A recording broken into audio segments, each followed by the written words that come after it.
नमस्कार दोस्तों, कार्यक्रम है आपका अपना पानी पर लिखी कहानी और चैनल वही एफएम गोल्ड 100.1 मेगाहर्ट्ज। आज जो कहानी हम आपके लिए लेकर आए हैं उसका नाम है एक बार फिर और इसे आपके लिए लिखा है शीतल शाह ने। एक बात और कह दूं, अगर ये कहानी आपको अच्छी लगती है या कुछ और कहना चाहते हैं इस कहानी के बारे में तो हमें जरूर मैसेज करें व्हाट्सएप पर। हमारा व्हाट्सएप नंबर है 9868868753। इस पर आप हमें मैसेज कर सकते हैं। इसके अलावा आप हमें ईमेल भी कर सकते हैं। हमारा ईमेल एड्रेस आप सभी को मालूम है fmgoldAIRdelhi@gmail.com। दोस्तों, हमें आपके संदेश की प्रतीक्षा रहेगी। आपके संदेश हमें अगली कहानी को और अच्छा करने के लिए प्रेरित करते हैं। तो आइए सुनते हैं ये कहानी। ऐ जिंदगी गले लगा ले, ऐ जिंदगी गले लगा ले, हमने भी तेरे हर एक गम को गले से लगाया है ना। ऐ जिंदगी गले लगा ले, ऐ जिंदगी।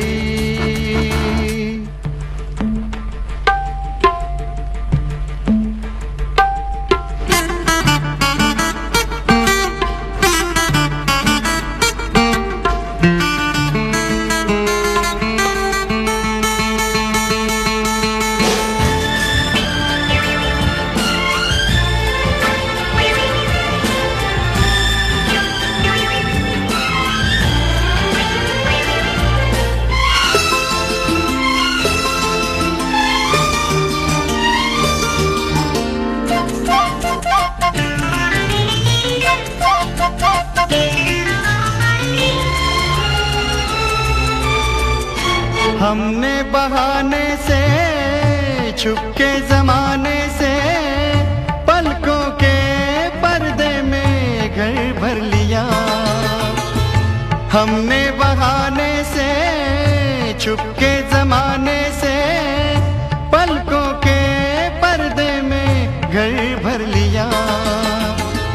तेरा सहारा मिल गया है जिंदगी, ला ला ला ला ला ला ला ला ला ला ला।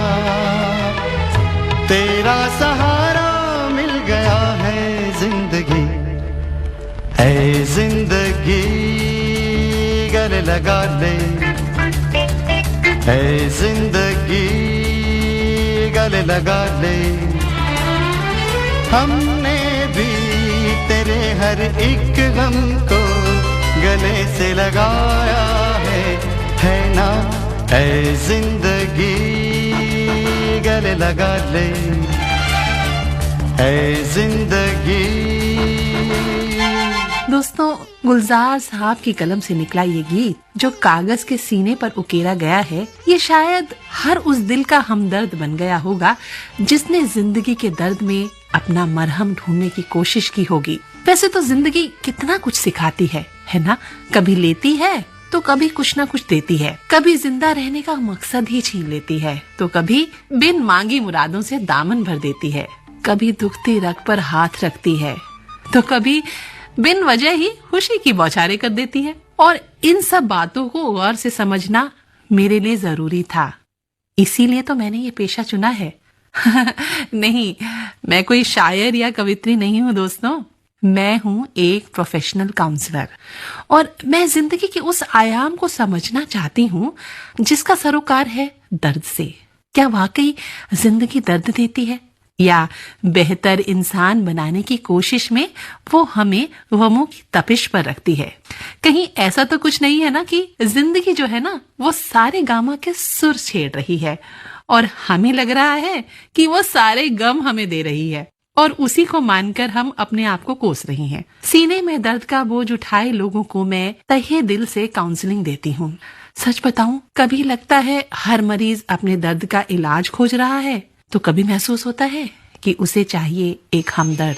निदा फाजली का एक शेर याद आ रहा है दोस्तों, जिसे भी देखिए वो अपने आप में गुम है, जुबां मिली है पर हम जुबां नहीं मिलता। कभी किसी को मुकम्मल जहां नहीं मिलता। कभी किसी को मुकम्मल जहां नहीं मिलता।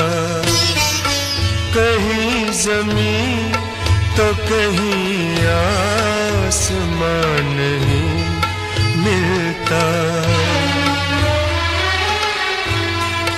कभी किसी को मुकम्मल जहां नहीं मिलता।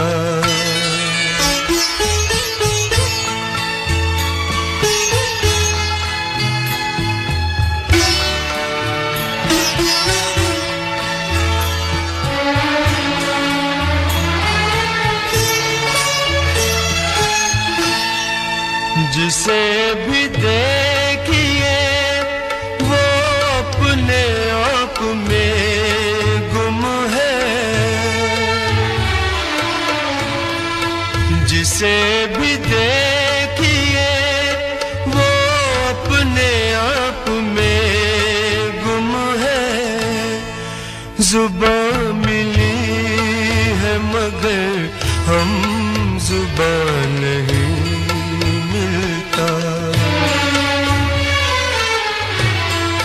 जुबान मिली है मगर हम जुबान नहीं मिलता।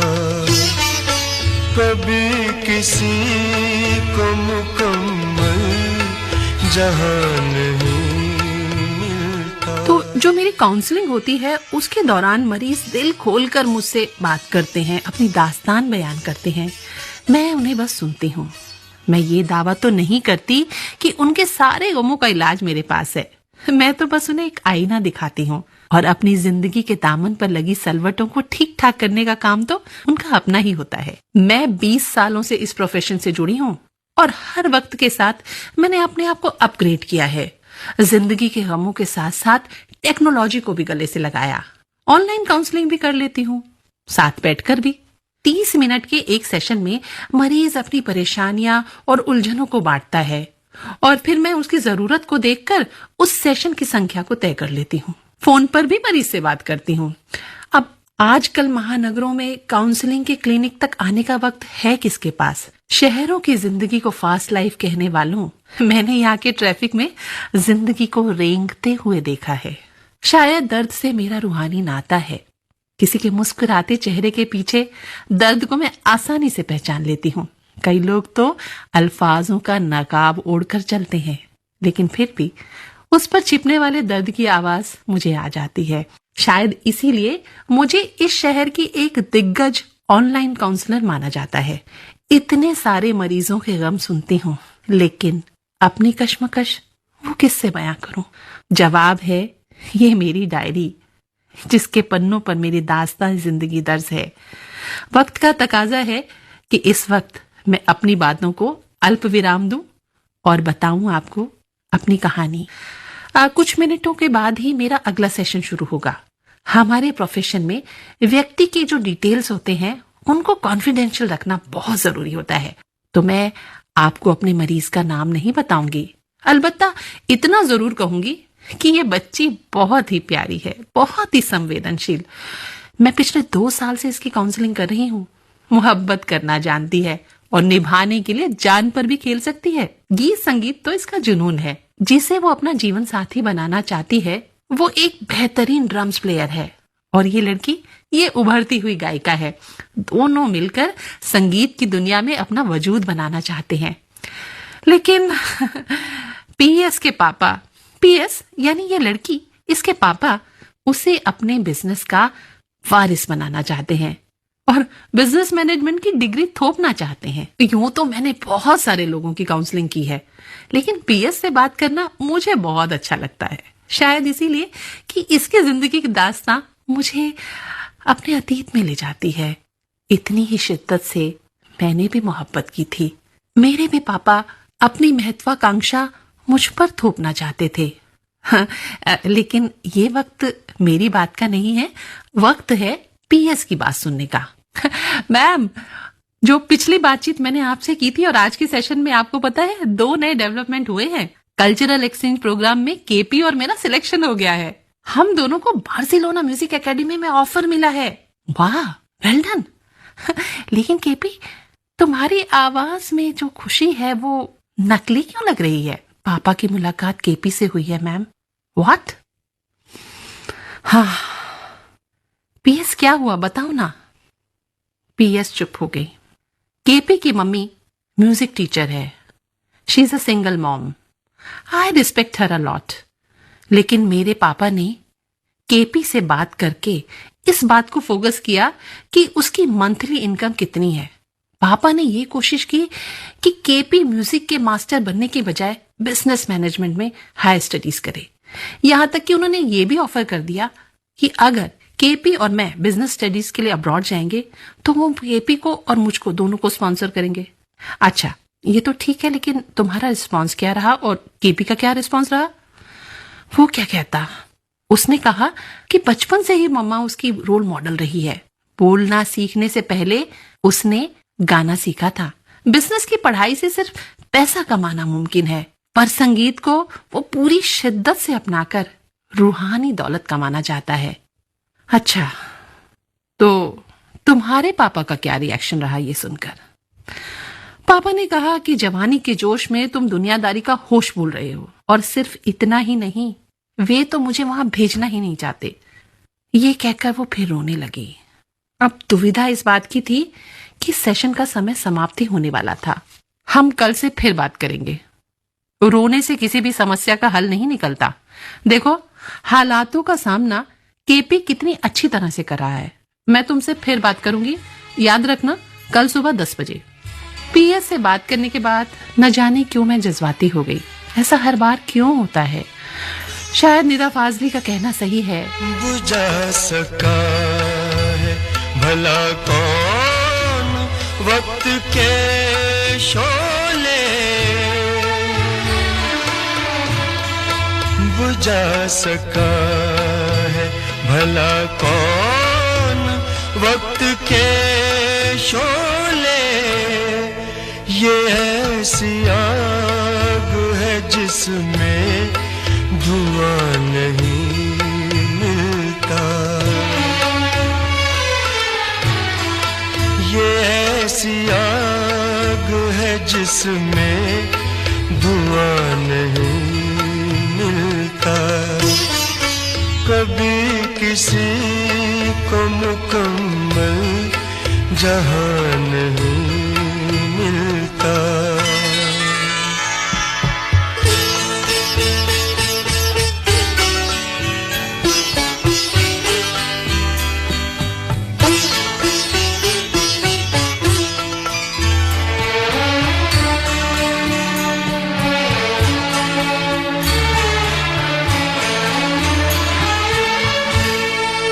तेरे जहान में ऐसा नहीं कि प्यार न हो। तेरे जहान में ऐसा नहीं कि प्यार न हो। जहां उम्मीद हो इसकी वहां नहीं मिलता। जहां उम्मीद हो इसकी वहां नहीं मिलता। कभी किसी को मुकम्मल जहां नहीं मिलता। कहीं ज़मीं तो कहीं आसमां नहीं मिलता। कभी किसी को मुकम्मल जहां नहीं मिलता। अगला दिन सुबह के 10 बजे। इससे पहले मैं कुछ पूछ पाती, पीएस ने कहा, प्लीज क्या हम मिल नहीं सकते? मैं आमने सामने बैठकर आपसे बात करना चाहती हूँ मैम। पीएस, पहले भी तुमने इस बात को दोहराया है ना, professionally it's not possible to meet. पर सुनो, मैं हूं ना, दिल खोलकर अपनी बात कहो, मैं सुन रही हूं तुम्हें। जब भी आपसे बात करती हूँ बहुत अच्छा लगता है मैम।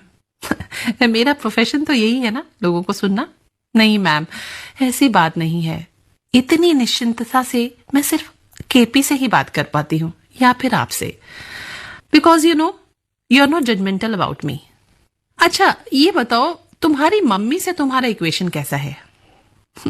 मैम मुझे याद ही नहीं पड़ता कि कभी मैंने उनके साथ बैठकर बातचीत भी की हो।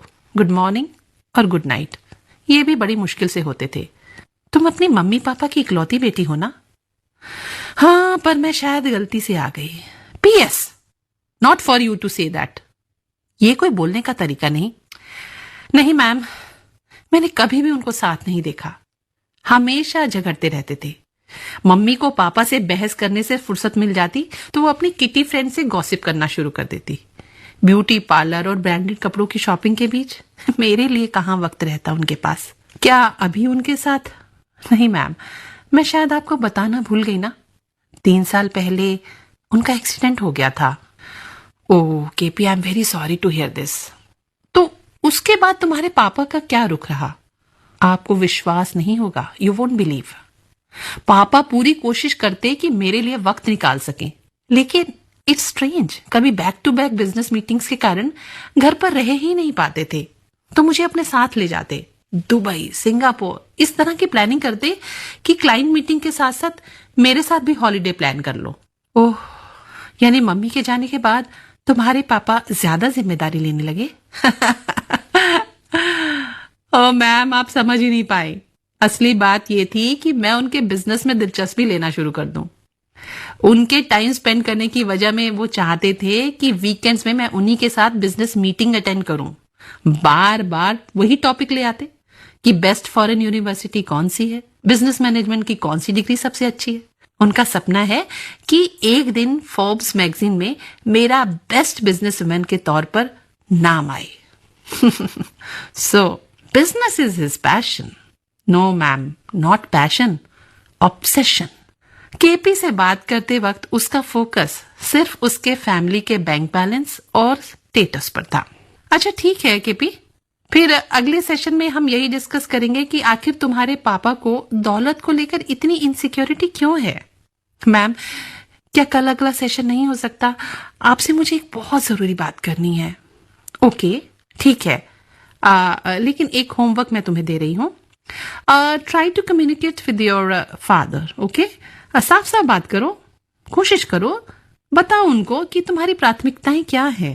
Thank you so much ma'am. वो सोचकर हैरान थी कि दौलत की ऊंची अटारी पर मोहब्बत के अरमानों के पंख क्यों काटे जाते हैं, फिर चाहे इतिहास की दास्तानें हो या उसकी डायरी के पन्ने या इस बच्चे की मासूम मोहब्बत। अतीत के झरोकों से मैंने अपनी जिंदगी को देखा है। मैं शिवम से बेपनाह प्यार करती थी और वो मुझसे। मैं तो उसे अपनी जिंदगी मानती थी। उसके मिडिल क्लास स्टेटस से मुझे कोई फर्क नहीं पड़ता था। हम क्लासमेट्स जो थे, मैं उसे सोलमेट मानती थी और अपनी खुशियों और ख्वाबों को उस पर न्यौछावर कर दिया था।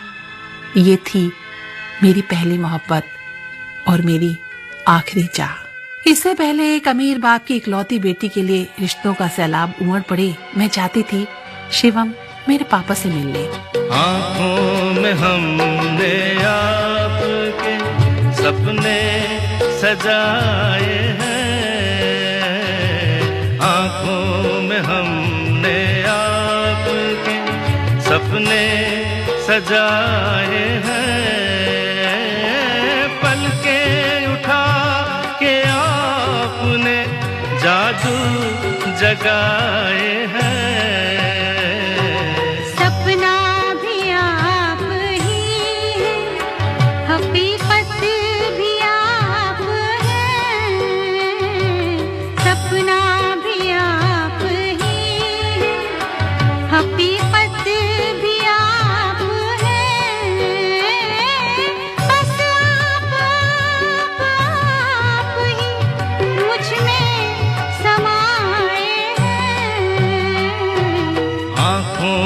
हमने आपके सपने सजाए हैं।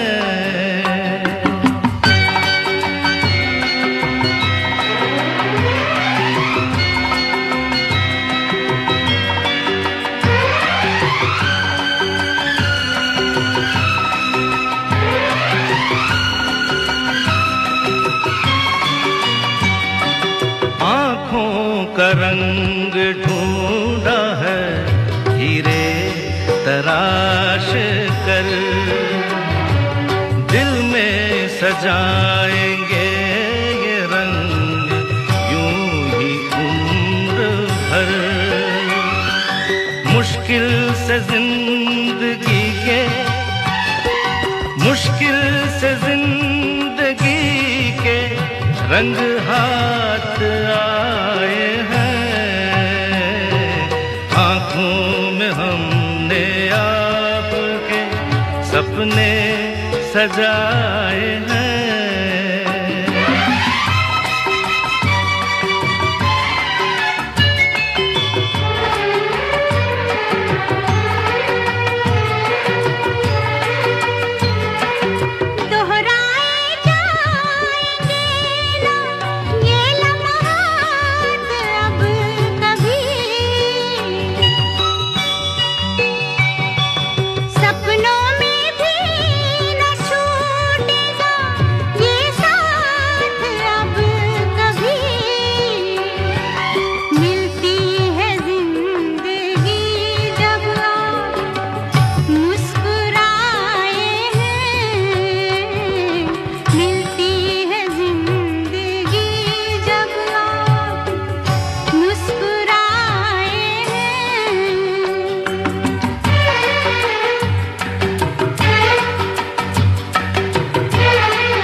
नजरें उठाई आपने तो वक्त रुक गया,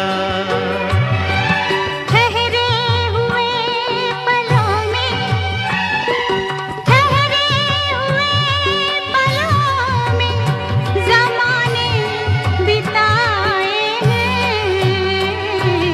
आँखों में हमने आपके सपने सजाए हैं। बस आप ही मुझ में समाए हैं, आँखों में हमने आपके सपने सजाए हैं। पापा ने बार बार चेतावनी दी थी कि वास्तविकता के धरातल पर मोहब्बत जैसे जज्बात दम तोड़ देते हैं। जीने के लिए दौलत की जरूरत होती है, पर मैं अड़ी रही। शिवम के अलावा कोई और मेरी जिंदगी में शामिल नहीं हो सकता था। मुझे याद है वो मेरी सालगिरह का दिन। शिवम और उसके परिवार वाले मेरे रिश्ते की बात करने घर आने वाले थे और मैं इंतजार कर रही थी। न शिवम के घर वाले आए और ना ही उसकी कोई खबर आई। अलबत्ता पता चला कि अगले ही सप्ताह शिवम ने सबसे बड़े इंडस्ट्रियलिस्ट की लड़की से शादी कर ली थी। आज भी ये बात किसी बुरे सपने की तरह लगती है। शिवम जो मुझसे इतना प्यार करता था, क्या वाकई? अचानक नींद से टूटी और मोबाइल की रिंग से मेरी आंख खुल गई। रात के करीब 2 बजे थे। मेरा मोबाइल बज रहा था। यह नंबर तो अनजान था।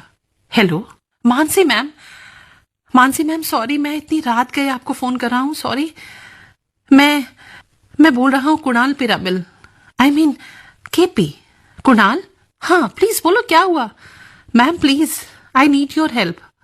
पूर्वी, I mean PS is in trouble. What? क्या हुआ? कहाँ है वो? Health care hospital. मैंने तुरंत गाड़ी निकाली और पहुंच गई हेल्थ केयर हॉस्पिटल, जहां कुणाल इंतजार कर रहा था। पहली बार देखा है मैंने कुणाल को, लेकिन वो बिल्कुल वैसा ही था जैसा कि पीएस ने वर्णित किया था। पीएस यानी पूर्वी। उस लड़के की आंखों में सौम्यता थी और सच्चाई भी, आवाज में रूहानी खनक। मैम, पूर्वी हमेशा आपके बारे में बताती है, लेकिन पता नहीं था कि ऐसे हालात में मुलाकात होगी। लेकिन हुआ क्या? मैम, रात को शायद उसके पापा से बहस हुई थी। वो गुस्से में मेरे घर भी आई थी और मेरी मम्मी से गले लगकर बहुत रोई। बाद में पता चला कि उसने कुछ खा लिया है। सही वक्त पर हम उसको ले आए। वो है कहाँ? मैम, वो तो आईसीयू में है। उसके पापा को मैंने खबर की है, वो आते ही होंगे। I am feeling so nervous. तभी रिसेप्शन के पास से शोर सुनाई दिया। मेरी बेटी है, you can't stop me from meeting her. अगर मैं चाहूं तो इस वक्त मैं पूरा अस्पताल खरीद सकता हूं, समझे? ओह, पूर्वी के पापा है। हम दोनों रिसेप्शन के पास पहुंचे। कुणाल को देखते ही वो चिल्लाए, तुम्हारे कारण आज मेरी बेटी का ये हाल है। उस पर हाथ उठाने ही वाले थे कि मुझे ही कहना पड़ा, स्टॉप इट शिवम। मुड़कर शिवम ने मेरी तरफ देखा। शिवम की आवाज में जो आक्रोश था, अब उसकी जगह झुंझलाहट आ गई थी। आंखों में शर्म थी। तुम? अंकल, ये पूर्वी की डॉक्टर हैं, काउंसलर। मैंने कुणाल की तरफ देखा और कहा, कुणाल बेटा, आप और आपकी मम्मी प्लीज आईसीयू के बाहर इंतजार करें and please keep us updated, okay? जी मैम। कुणाल के जाते ही मैंने शिवम की ओर फिर से देखा। सिंघानिया ग्रुप के managing director mister Shivam Shukla. आपके कॉलम तो मैं बिजनेस मैगजीन में पढ़ती रहती हूँ। इस शहर के रिच एंड फेमस हुआ, पेज 3 पर्सनैलिटी में आपकी गिनती होती है। लेकिन अफसोस, मुझे ये नहीं पता था कि जिस बच्ची की काउंसलिंग मैं कर रही हूँ वो इतने अमीर बाप की बेटी है। प्लीज मानसी, मुझे शर्मिंदा मत करो। तुम और शर्मिंदा? तुम तो मुझे उस शहंशाह की याद दिला रहे हो जो चाहता था कि हर चीज जिसे वो छू ले वो सोना बन जाए। और एक दिन उसने अपनी औलाद को छू लिया और वो भी बन गई सोने की मूर्ति। मानसी, जले पर नमक मत छिड़को। मैं नहीं चाहता था कि मेरी बेटी को वो सब कुछ झेलना पड़े जो मिडिल क्लास लोगों को झेलना पड़ता है, जिसका सामना मेरे परिवार वालों को करना पड़ा था। क्या? ये क्या कह रहे हो शिवम? कहना क्या चाहते हो? मानसी, तुम्हारा हाथ मांगने हम तुम्हारे घर आए थे, लेकिन तुम्हारे पापा ने हमारी औकात दिखाई और हमें बुरी तरह से जलील किया, जिसे मैं आज तक नहीं भूला हूं। जाहिर सी बात है कि चेहरे पर चश्मा लगा था, इसलिए शिवम की आंखों के आंसू मुझे नजर नहीं आए, पर उसकी आवाज रूंधी हुई थी। वो बोला, तुम्हारे जन्मदिन को हम दोनों की जिंदगी का यादगार दिन बनाने की चाहत थी, लेकिन वो दिन हमारी जिंदगी का सबसे दुखदाई दिन बन गया। उसी दिन गुस्से में आकर मैंने पापा की बॉस की लड़की से शादी की बात के लिए हाँ कर दी। वाह, और तुमने शादी कर ली? तभी रिसेप्शनिस्ट ने आवाज दी, मिस मानसी वालिया, पूर्वी शुक्ला को होश आ गया है। She wants to see you. Shivam ने मेरी तरफ हैरत से देखा। मिस मानसी वालिया? यानी तुमने अभी तक शादी? शिवम को मैं दिल ही दिल में साहिर का वो गीत सुनाना चाहती थी। तुम मुझे भूल भी जाओ तो ये हक है तुमको, मेरी बात और है, मैंने तो मोहब्बत की है। तुम मुझे भूल भी जाओ तो ये हक है तुमको।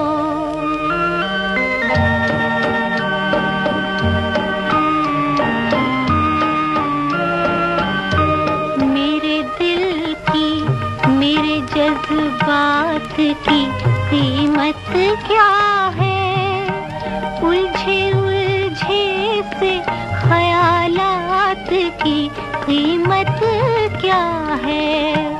मैंने क्यों प्यार किया, तुमने ना क्यों प्यार किया, इन परेशान सवालात की कीमत क्या है।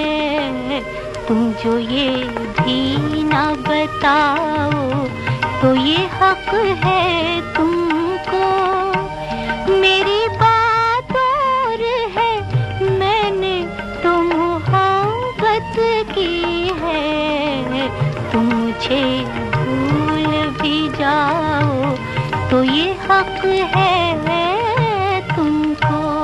जिंदगी सिर्फ मोहब्बत नहीं, कुछ और भी है। जुल्फ़ो रुखसार की जन्नत नहीं, कुछ और भी है।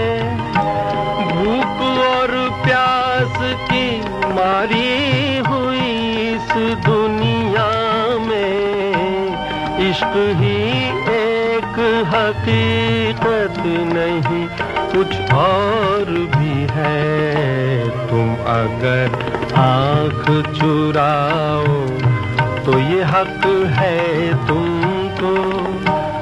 मैंने तुमसे ही नहीं सबसे मोहब्बत की है। तुम अगर आँख चुराओ तो ये हक है तुमको। तुमको दुनिया के गमों दर्द से फुर्सत ना सही, सबसे उल्फत सही, मुझसे ही मोहब्बत ना सही। मैं तुम्हारी हूँ यही मेरे लिए क्या कम है। तुम मेरे हो के रहो ये मेरी किस्मत ना सही। और भी दिल को जलाओ तो ये हक है तुमको।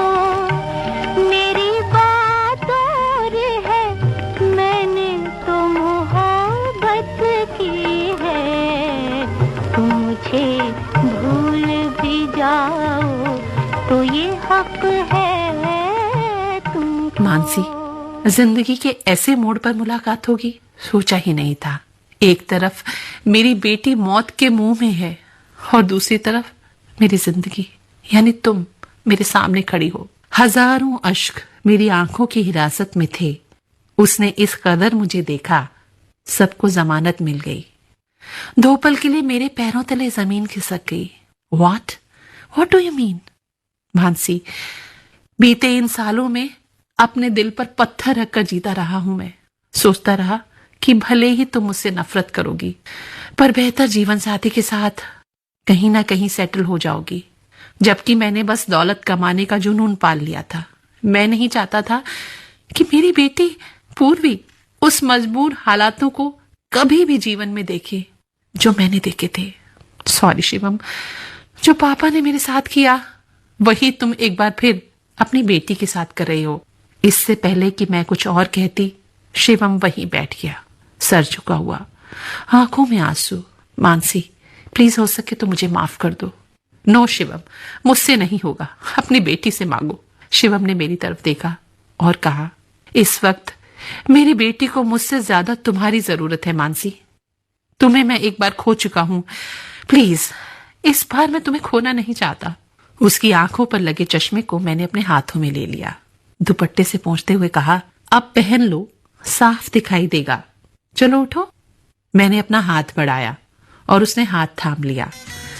मुझे वो पंक्तियां याद आ गई, जिंदगी तेरे गम ने रिश्ते नए समझाए। जिंदगी तेरे गम ने हमें रिश्ते नए समझाए।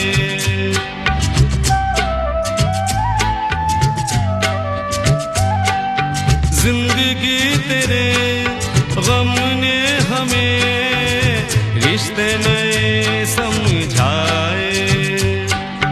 मिले जो हमें धूप में मिले छाँव के ठंडे साए।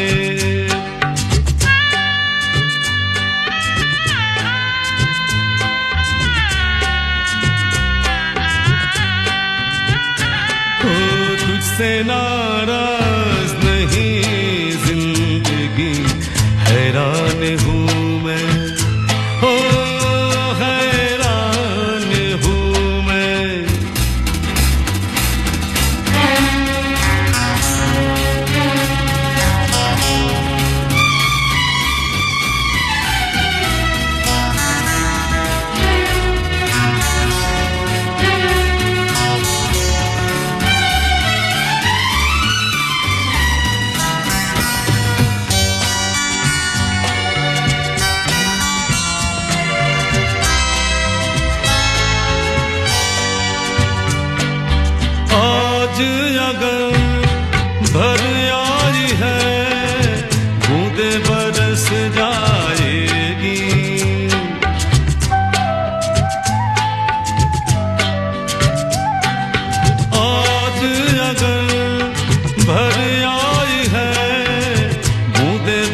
क्या पता किनके लिए आंखें तरस जाएगी।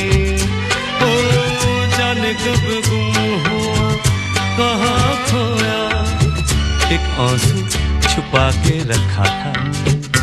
ओ तुझसे नाराज नहीं जिंदगी, हैरान हूँ मैं, ओ हैरान हूँ मैं।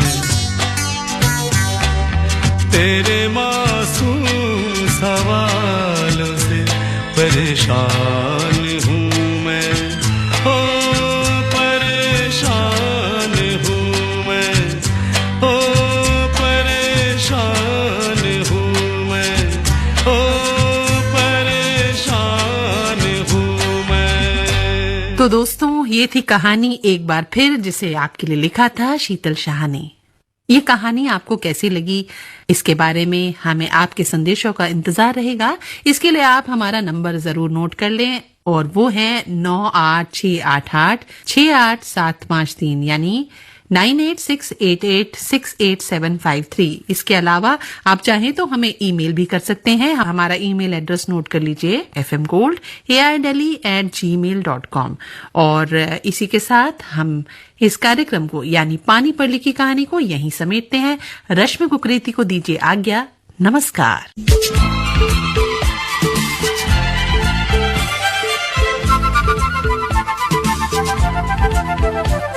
पानी पर लिखी कहानी।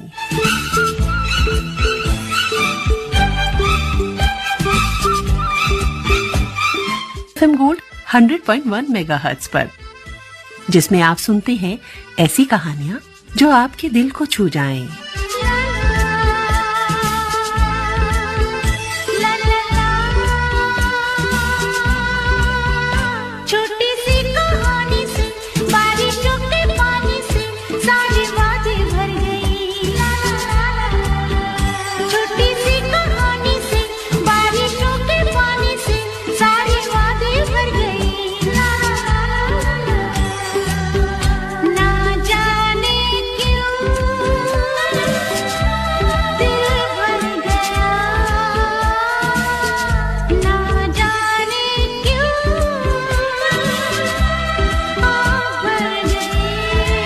पानी पर लिखी कहानी।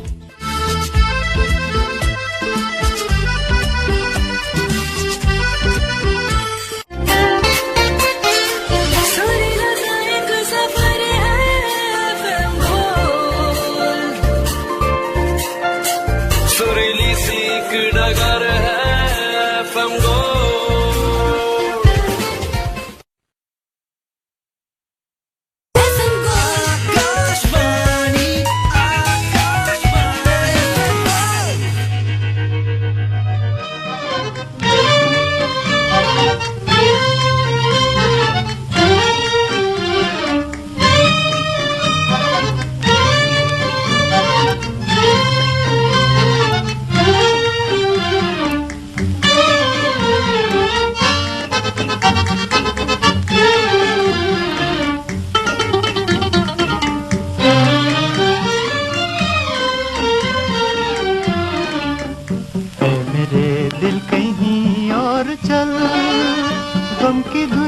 से दिल भर गया, ढूंढ ले अब कोई घर नया।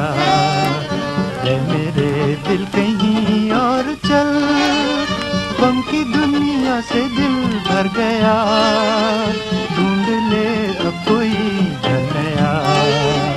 ले मेरे दिल कहीं और चल।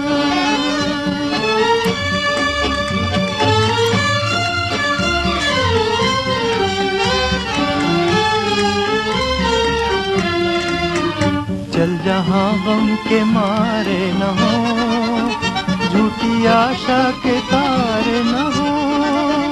चल जहाँ गम के मारे न हो, झूठी आशा के तारे न हो।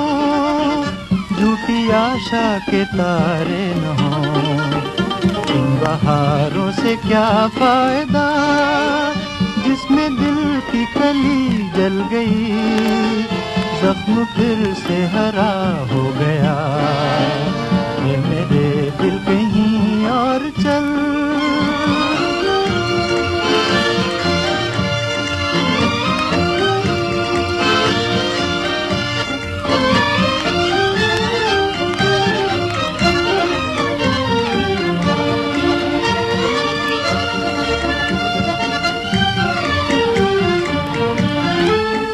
चार आंसू कोई रो दिया, फेर के मुंह कोई चल दिया।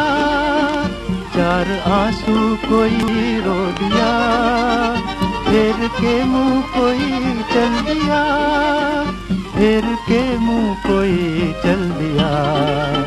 लुट रहा था किसी का जहां, देखती रह गई ये जमीन। चुप रहा बेरहम आसमान, ऐ मेरे दिल कहीं और चल। गम की दुनिया से दिल भर गया, ढूंढ ले अब कोई घर नया। ऐ मेरे दिल कहीं और चल।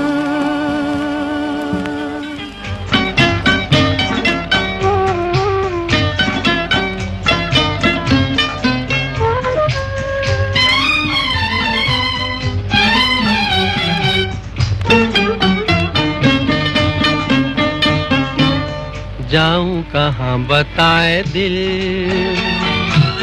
दुनिया बड़ी है संग दिल।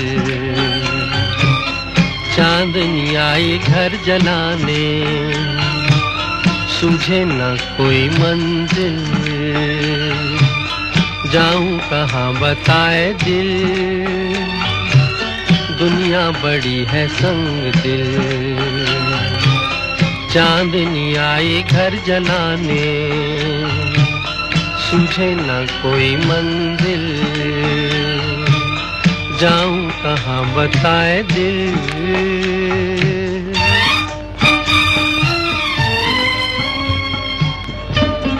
इसे मुसीबत कहते हो छोटे भैया? ये तुझे कहाँ से मिली? आज मैंने तुम्हें माफ कर दिया।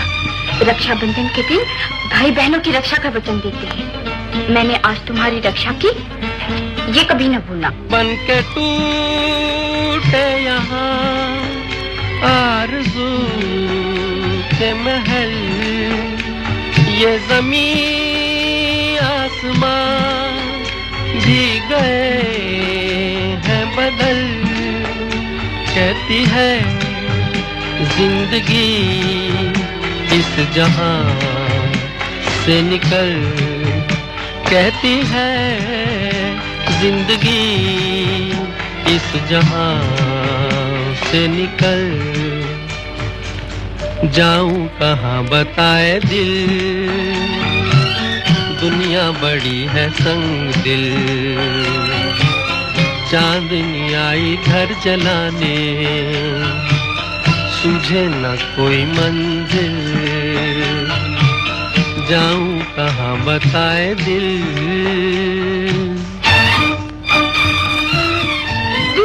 गिर गया हाथ से। गिर गया या जानबूझ के गिरा दिया? झूठ क्यों बोलती हो भाभी? मीना, भाभी को झूठा कह रही हो? बेशर्म। मेरे पास वक्त नहीं फजूल बातों के लिए, मैं जा रहा हूँ। नहीं भैया, ये तो बहन की प्रार्थना है। बहन हो और भाई राखी न बंधवाए तो बड़ा अपशगुन होता है भैया। होता है तो होने दो। हाय इस पार तो आंसुओं की डगर, जाने उस पार क्या हो किसे है खबर। ठोकरे आ रही हर कदम पर नजर, ठोकरे आ रही हर कदम पर नजर। जाऊं कहाँ बताए दिल, दुनिया बड़ी है संग दिल। चांदनी आई घर जलाने, सूझे न कोई मंजिल। जाऊं कहाँ बताए दिल।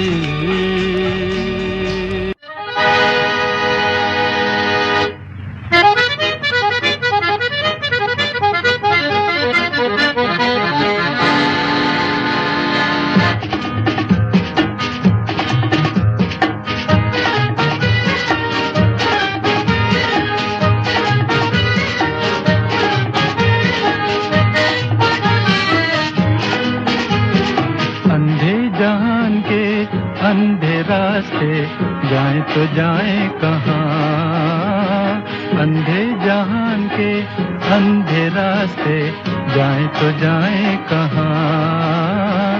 दुनिया तो दुनिया तू भी पराया, हम यहाँ ना वहाँ। दुनिया तो दुनिया तू भी पराया, हम यहाँ ना वहाँ।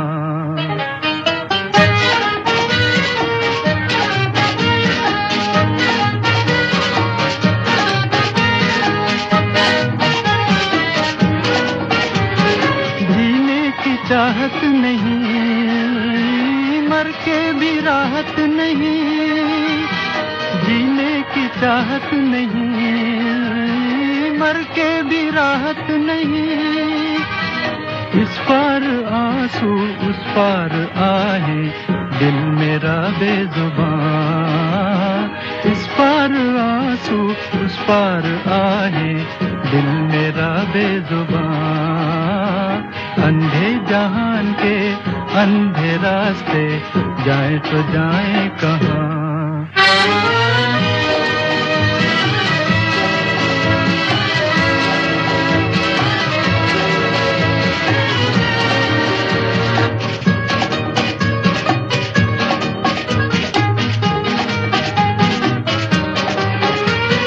हमको न कोई बुलाए, न कोई पलकें बिछाए।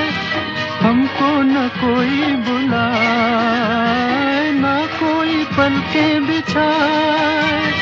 ऐ गम के मारो मंजिल वहीं है, दम ये टूटे जहां। ऐ गम के मारो मंजिल वहीं है, दम ये टूटे जहां।